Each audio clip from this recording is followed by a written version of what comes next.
আসসালামু আলাইকুম। নবম শ্রেণীর গণিত টিউটোরিয়ালে তোমাদেরকে স্বাগতম। এই ভিডিওতে আমরা পরিমাপে ত্রিকোণমিতি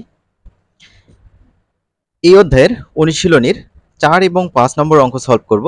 আমরা পূর্বের ভিডিওতে 1, 2 এবং 3 নম্বর সলভ করেছিলাম। 4 নম্বরটা প্রথমে আমরা পড়ে দেখি কি বলা রয়েছে। থিটা ইকুয়াল 30 ডিগ্রি দেওয়া আছে। দেখাও যে 1 নম্বর cos টয়েস থিটা বা 2 theta equal 1 minus tan square theta divided 1 plus tan square theta. 2 নম্বরে বলা আছে tan টয়েস থিটা বা 2 থিটা যেটাই বলো equal 2 tan theta by 1 minus tan square theta. তো চলো আমরা 4 এর 1 এবং 2 সলভ করি। প্রথমে 4 এর 1 দেখো দেওয়া আছে থিটা ইকুয়াল 30 ডিগ্রি। বাম পক্ষ আমরা প্রথমে সলভ করব। তো বাম পক্ষ দেওয়া আছে হচ্ছে cos টয়েস থিটা। তো এখানে লেখা হয়েছে left hand side equal cos twice theta. cos এখানে 2 আছে, তার সাথে থিটা কিন্তু গুণ অবস্থা আছে, তাহলে থিটার মান কত? 30 ডিগ্রি। তাহলে 2 এর সাথে 30 ডিগ্রি গুণ হবে। তাহলে 30 ডিগ্রি তার সাথে 2 গুণ করলে কত হবে? 60 ডিগ্রি হবে। তাহলে cos 60 ডিগ্রি। তোমরা জানো cos 60 ডিগ্রির মান হচ্ছে হাফ, তাই না? তাহলে যারা জানো না তারা একটু দেখে নাও। cos 60 ডিগ্রির মান হাফ। cos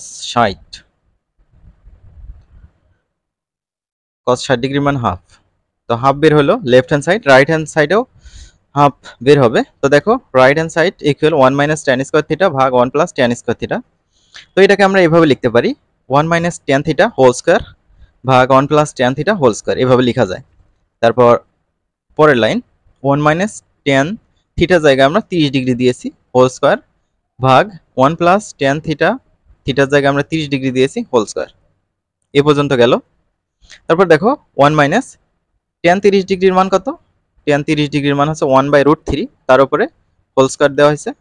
তারপর ভাগ 1 প্লাস, এখানেও কিন্তু tan 30 ডিগ্রি আছে, tan 30 ডিগ্রি হচ্ছে 1/√3, তার উপরে স্কয়ার দেওয়া হয়েছে। তারপর আমরা এই লাইনের কাজ শেষ করলাম। পরের লাইন দেখো, এই যে স্কয়ারটা আছে এই স্কয়ারটা 1 এর উপর আছে, 1 এর উপর স্কয়ার মানে 1, আবার √3 তার উপরে স্কয়ার আছে, √3 এর উপর যদি স্কয়ার দেওয়া যায় এই স্কয়ার আর রুট কিন্তু কেটে যায়, থাকে হচ্ছে 3। তাহলে 1 মাইনাস 1/3 থাকবে, আর নিচে থাকবে 1 প্লাস 1/3 একইভাবে। তাহলে আমরা এটা একটা কাজ করতে পারি, 1 মাইনাস 1/3 এটা আমরা লসাগু করতে পারি। তাহলে 3 3 সাথে 1 গুণ করলে 3 মাইনাস 3 ক্যান্সেল, 1 থাকে 1 দিয়ে 1 কে গুণ করলে 1। তাহলে কি হলো? উপরে হচ্ছে 2, নিচে হচ্ছে 3, তাই না? তাহলে 2/3 আর নিচে হচ্ছে 1 প্লাস 1/3, লসাগু করলে 3 হবে। তো 3 কে 3, 3 ক্যান্সেল, 1 থাকে। তাহলে উপরে হচ্ছে 4 আর নিচে হচ্ছে 3। তাহলে দেখো আমরা কিন্তু এই যে একটা কাজ করতে পারি, এই যে 3 কেটে দিতে পারি। তাহলে 3 বিয়োগ 1 কত হয়? 2। আর 3 প্লাস 1 কত হয়? 4। এইভাবে আমরা কাজটা সহজেই করতে পারি। তাহলে উপরে 2, নিচে হচ্ছে 4, কাটতে পারি। 2 কে 2, 2 দুগুণে 4, তাহলে উপরে থাকে 1, নিচে হচ্ছে 2। এই হচ্ছে হাফ। তাহলে left hand side right hand side কিন্তু একই হয়ে গেল। তাহলে আমরা বলতে পারি লেফট হ্যান্ড সাইড সমান রাইট হ্যান্ড সাইড দেখানো হলো, ঠিক আছে? তারপর এটা ছিল 1 নম্বরটা, তো হয়ে গেল। এটা tan টয়েস থিটা 4 এর 2 দেখো একই মান দেওয়া ছিল, left hand side equal tan twice theta. তাহলে tan 2 ইন্টু থিটা, তাই না? থিটার মান 30, তাহলে 2 ইন্টু 30 ডিগ্রি, 30 দুগুণে 60, তাহলে tan 60 ডিগ্রির মান কত? tan 60 ডিগ্রির মান হচ্ছে √3। রাইট হ্যান্ড সাইড কি ছিল? 2 tan থিটা ভাগ 1 মাইনাস tan স্কয়ার থিটা। তাহলে 2 tan থিটার জায়গায় 30 ডিগ্রি বসিয়েছি। তারপর নিচে আমরা এভাবে লিখতে পারি 1 মাইনাস tan থিটা হচ্ছে 30 ডিগ্রি, তার উপরে হোল স্কয়ার দিতে পারি, ঠিক আছে? তারপর এই যে 2টা দেখতে পাচ্ছ এখানে, সেটা আমরা এখানে লিখেছি। tan 30 ডিগ্রির মান কিন্তু হচ্ছে 1/√3, সেটা আমরা লিখেছি। তারপর এই যে নিচের 1 আমরা এখানে লিখেছি, লেখার পর মাইনাস দিয়েছি। tan 30 ডিগ্রির মান 1/√3, এখানে দেখো হোল স্কয়ার আছে, তাহলে আমরা হোল স্কয়ারটা দিতে পারি। তাহলে 2 ইন্টু 1/√3 তাহলে 2 এবং 1 কিন্তু উপরের জিনিস, 2 কে 2, নিচে হচ্ছে √3। তাহলে 2/√3 আমরা এখানে উপরে লিখেছি, এই যে মেইন ভাগ চিহ্নটা দিয়েছি, দেওয়ার পর 1 মাইনাস এই যে 1/√3 হোল স্কয়ার, এটা মানে হচ্ছে 1/3। 1 এর উপর স্কয়ার মানে 1, √3 মানে √3 এর উপর স্কয়ার মানে হচ্ছে স্কয়ার রুট কাটা থাকে হচ্ছে 3। তাহলে 1 মাইনাস 1/3, ঠিক আছে। তাহলে উপরে 2/√3 যা আছে তাই লিখেছি, 1 মাইনাস 1/3, এটা আমরা কিন্তু একটু আগেই দেখালাম। এটা লসাগু করলে কত হবে? 3 একে 3, সরি 3 একে 3, 3 3 কাটা 1 থাকে, তাহলে 3 বিয়োগ 1 হচ্ছে 2, 2/3। তাহলে দেখো 2/3 আমরা লিখেছি। তাহলে এখন একটা কাজ করতে পারি, এই যে 2/√3 এটা লিখেছি, আর মেইন ভাগ যেটা আছে এই ভাগের জন্য গুণ চিহ্ন দিয়েছি। এই ভাগের জন্য গুণ চিহ্ন দিলে নিচের জিনিসটা উল্টে যাবে, 2/3 এটা হবে 3/2। এবার দেখো এই 2 উপরের জিনিস, এই 2 নিচের জিনিস, কেটে দেওয়া যায়, আর উপরে থাকে 3। একটা 3 কে আমরা এভাবে লিখতে পারি, √3 ইন্টু √3 লিখতে পারি, কেননা √3 কয়টা আছে? দুটা। তো দুটো √3 কে আমরা এভাবে লিখতে পারি না, √3 স্কয়ার, সেম কিন্তু স্কয়ার রুট কেটে যায়, আবার 3ই থাকে। তাহলে একটা 3 কে আমরা √3 ইন্টু √3 লিখতেই পারি, আর নিচে কিন্তু এই যে √3টা আছে, তাহলে একটা √3 কাটা, উপরে থাকে একটা √3, সেটা লিখেছি। তাহলে লেফট হ্যান্ড সাইড সমান রাইট হ্যান্ড সাইড দেখানো হলো। এবার তারপরেরটা দেখি, 5 নম্বর।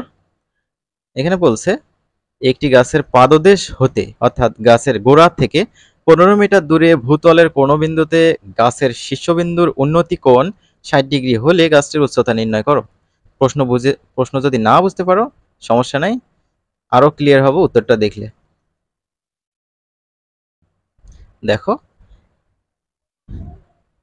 এইখানে খেয়াল করো, একটি গাছের পাদদেশ হতে 15 মিটার দূরে, ধরো এই যে গাছ কিন্তু ধরো এই যে এখানে আছে, পাদদেশ থেকে 15 মিটার দূরে, এখানে এইটা হচ্ছে 15 মিটার, 15 মিটার দূরে ভূতলের কোন বিন্দুতে গাছের শীর্ষবিন্দুর উন্নতি কোণ 60 ডিগ্রি।